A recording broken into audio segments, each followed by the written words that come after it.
A few months ago, we sold our completely remodeled home in order to acquire this property, a Hurricane Harvey flooded home, so that we could bulldoze it and build our dream home and finish building our dream company.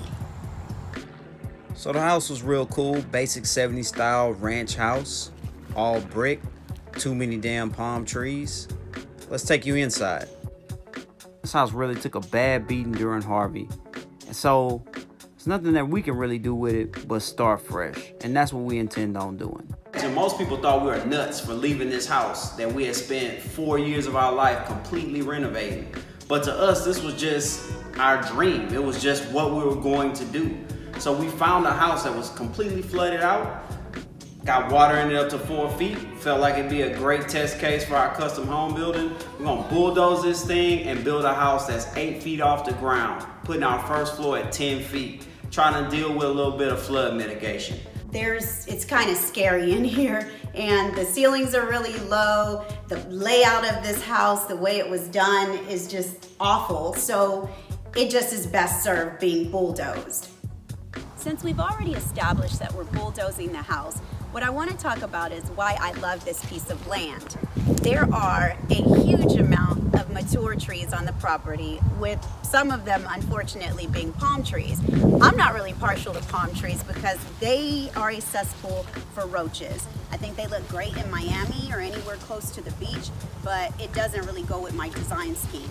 Also, this land sits on 1 acre, which it gives us a significant amount of leeway on our architectural plans and significant space to put in a really nice pool and outdoor space for our family to enjoy.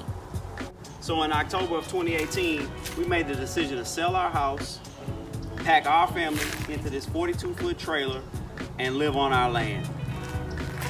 So I know what you're thinking. How is this thing connected?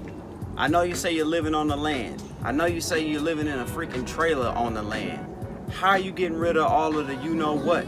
Well, this is how we do it. For most people who've never been camping before, and myself, I had never lived in a trailer or been camping or done any of that before we bought this property.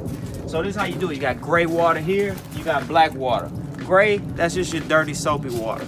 Black, you know what that is. You hear that noise? That's your sewage coming down. Now, I'll give you a quick tip on what had to happen for us in order to live on this property. We ran a pipe. If you see this long pipe, this is our sewer pipe. How are you moving all that sewage down this pipe 50 yards that way? It's real easy.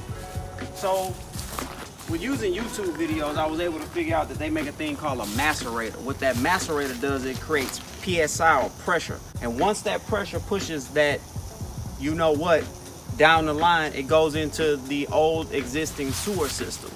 Now, it took me about, I guess, 3 or 4 days to really get everything put together. The main thing I had to get put together was a hole, which I had to dig that was 7 feet deep. We get a lot of questions about what it's like to live in a travel trailer. And my response is always, it's like Blackish meets tiny house living. It honestly isn't that bad though, as long as you come to grips with the fact that you've got to get rid of a lot of things to make this work. But we do have 3 flat screen TVs, so that makes things a little bit easier.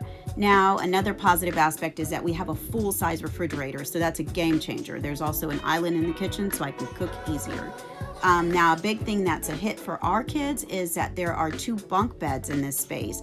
And I don't know what it is with kids and bunk beds, but it makes them happy. And there's my little guy right there. So what you're seeing now is our boys' very tiny bathroom, but it's their own to share. It works fine. Obviously, it only takes me like 30 seconds to clean up, so it's kind of a hit for me too. And finally, for the good stuff, here's a sneak peek of the plans of the house that we're going to build. We ask that you subscribe and follow along. Let us know what your thoughts are. In our next video, we're going to reveal the full plans, and that should be a lot of fun. Thanks, guys. What is you?